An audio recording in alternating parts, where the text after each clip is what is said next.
Kita kembali ke DBS to the point. Pak Lino, tadi kita bicara soal New Tanjung Priok atau New Priok? Ya. New Tanjung Priok. New Priok. New Priok, iya. Anda saya dengar betul-betul menggunakan kepemimpinan tangan besi. Saya mengerti bahwa di Tanjung Priok bukanlah medan yang lunak untuk siapapun, termasuk untuk Anda. Itu medan yang keras. Tanggapan Anda tentang gaya tangan besi? Jadi begini ya, I'm not running for the governor, bupati atau anggota DPR, cari popularitas. Saya running the company dan targetnya jelas. Ya, nah situasi pelabuhan saat ini gaya gitu yang diperlukan. Ya nggak bisa dengan gaya kompromis, nggak akan jadi-jadi, itu pasti.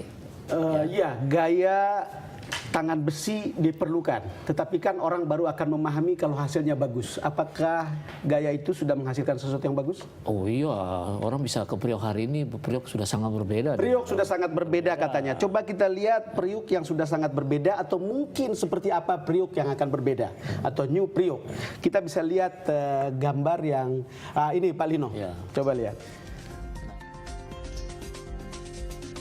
Ini bagian apanya? Terminal? Itu bagian terminal. Ini terminal pertama ya. Itu terminal pertama. Nanti kalau itu nanti selesai, itu kita lihat bahwa tiba-tiba kita punya terminal dengan kedalaman 16 meter. Terminal dengan kedalaman 16 meter. Singapura dan sama dengan seluruh pelabuhan di dunia untuk kontainer terminal. 16 meter berarti itu tank besar. Jangan lupa, semua desain di sini itu didesain untuk minus 20. Sama dengan Selat Malaka. Apa maksudnya minus 20? Jadi selat itu sama dengan Selat Malaka. Sehingga itu kira-kira menjadi limit daripada kapal besar yang akan masuk ke Selat Malaka. Jadi yang kita bangun sekarang untuk yang kebutuhan yang nanti mungkin 20-25 tahun masih relevan. Kata Dahlan satu pukulan Lino untuk 130 tahun. Nah ini kan orang lihat begini, apa yang kita bangun ini itu dalam segi areal itu sama besar dengan Priok yang sudah 130 tahun. Mau kita bangun dalam 8 tahun, ya Priok yang sudah 130 tahun. Dalam segi kapasitas itu 2 kali daripada Priok yang sudah 130 tahun yang mau kita bangun ini. Sambil kita lihat, mungkin akan dilihat kembali animasinya.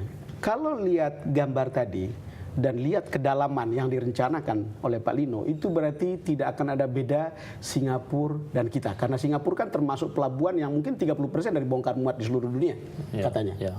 Apakah, apa yang akan berbeda? Jadi begini, dengan kita bangun Priok ya, yang kedalaman seperti begitu, level of service itu sama dengan mereka semua. Level of service-nya sama dengan semua ya. Nah dengan demikian, walaupun tetap orang Indonesia juga. Tahap awal kita masih gabungan sama teman-teman orang asing, ya karena saya nggak ingin, ya saya bisa aja katakan mulai dari mula semua orang Indonesia. Sebentar, kita lihat foto Pak Lino dulu di situ tuh, melawan arus ala Lino. Itu sedang apa? Nah, yang itu yang kata orang kan, kalau saya pikir ya kerja saya seperti begitu. Bukan melawan arus, kerjakan saja apa yang Anda kerjakan. Just doing your job. Just doing. Mestinya kayak begitu orang kerja. Masalahnya kerja seperti begitu jangan melawan arus kan jadi lucu. Jadi kembali ke Tanjung Priok yang New Priok tadi, itu berarti kedalamannya akan menampung tanker-tanker besar, kontainer-kontainer besar dengan berapa peti kemas? Itu bisa sampai 18.000 TEU. 100 sampai 18.000 TEU. Sekarang orang awam tidak mengerti apa artinya TEU. Maksudnya TEU itu satu kontainer yang ukuran 20 feet, yang panjang 20 feet itu. Panjang 20 feet. Jadi kalau yang panjang itu 2 TEU. Nah, itu ada 18.000 TEU bisa masuk. 18 juta. 18.000 di kapal itu. Kalau sekarang Priok itu hanya 5.000. Maksimum. Hanya 5.000 maksimum. Jadi kita bisa satu lompatan yang sangat besar. Jadi kalau ke Singapura kita hanya jadi feeder dari sini. Ya, jadi kita sekarang 5.000, tiba-tiba kita bisa bikin yang untuk 18.000. Dalam konsep tol laut, apakah akan ada New Priok di tempat-tempat lain yang Anda sebutkan pada saat ini menarik ya. Konsep tol laut itu terutama ya, gimana kita baikin mengenai domestic cost di Indonesia. Transport cost di Indonesia itu kita baikin dulu. Tapi konsep itu sendiri itu juga satu konsep yang kita siapin untuk masa depan. Seperti sekarang ya, yang kita akan bikin untuk tol laut nanti, mula-mula di Belawan dulu.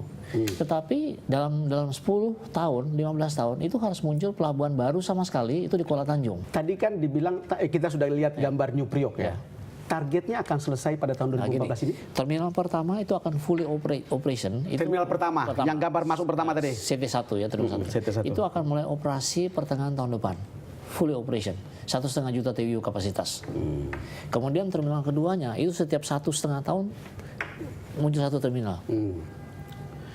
Lalu kemudian kembali lagi ke pertanyaan saya tadi, ini akan ada sejumlah pelabuhan-pelabuhan yang lain yang Anda akan bangun sebagai seperti Priok juga atau New Priok, tapi mungkin tidak sebesar skalanya di Tanjung Priok. Itu akan dibangun yang Anda bilang tadi 5 tahun. Iya. Itu berapa semuanya jumlahnya? Jadi yang kita siapkan itu kapal 10.000 ya, itu di Sumatera Utara. Sumatera Utara. Kemudian Priok jelas sudah tersedia. Di Surabaya harus juga 10.000. Makassar itu redevelop kembali 10.000. Sorong bikin baru sama sekali. Nah, Sorong bikin baru sama sekali. Nah kemudian di bawah itu sekitar 20 pelabuhan. 20 pelabuhan dan itu akan diselesaikan dalam waktu 5 tahun. Bung Don ngelihat itu tadi. Ada ini jalur besar, kemudian ada lingkaran-lingkaran kecil. Nah, yang lain-lain itu harus disiapin 20 pelabuhan itu untuk kapal sampai 5.000. Dalam waktu 5 tahun ini. Bisa lebih cepat? Kenapa? Bisa diselesaikan lebih cepat? Nggak bisa. Karena kalau itu 20 Nggak, tapi belum ini tol laut sudah jalan. Ya tol laut sudah jalan. Jalan dengan kapal yang lebih kecil dulu. Gitu. Tol laut sudah jalan dengan kapal yang lebih kecil dulu. Katakan tol laut itu akan mulai dengan kapal 1.500 TEU. 1.500 Karena TEU. Belawan bisa hanya kapal 1.500. Jadi kapal tol laut itu akan jalan mula-mula dari Belawan, Jakarta, Surabaya, Makassar, karena Sorong belum jadi, itu ke Bitung dulu. Kalau lihat gambar tadi itu ya, saya juga jadi terpukau Pak Lino.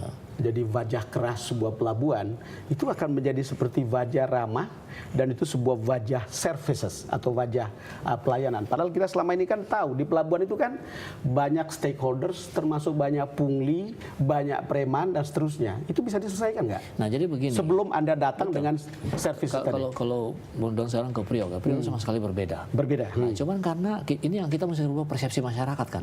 Iya. Selama ini masyarakat pikir pelabuhan itu bagian yang nggak bisa disentuh lah. Itu betul. Paling gampang lewat calo aja. Jadi nanti mulai minggu depan kita akan bikin kampanye besar. Menyadarkan masyarakat itu kalau berhubungan jangan sama calo. Mereka harus langsung ke pelabuhan. Di mana sekarang sistem itu sudah tersedia semua. ICT sudah ada. Betul. Ya nggak usah lagi lewat calo. Ini Pak Lino masih ada soalnya. Iya, saya tidak mengatakan ini tapi masih ada keluhan. Kita coba dengar keluhan misalnya orang yang datang ke Tanjung Priok. Ya, pengennya sih lancar lah, lancar cepat itu aja. Nih kayak semacam jangan jauh-jauh lah. Saya mau pengen ngajuin ini depan-depan UTS 1 tuh. Yang Asmoro tuh. Kalau tengah malam tuh buset. Kawan saya aja kemarin malam tuh. Kaca mobil dipecahin sama preman. Jam 3 pagi. Buset Koja UTS 1 sama UTS simponnya di luar tuh. Itu yang bikin resah. Makanya kalau saya di order pagi jam 4, mending lebih baik saya jam 7 mangkat dari gerasinya. Soalnya saya ngehindarin itu. Nah, ini satu preman, keduanya tahu sendiri lah. Tikungan-tikungan itu yang bikin macet. Kemacetan itu di sebelum bongkar kontainer kan depo-deponya itu saya kurang tahu pengurusannya gimana. Yang tahu kalau kadang kena istirahat itu lama. Jadi terlalu numpuk mobil karena dia jam istirahat, hapus, numpuk, jadi macet.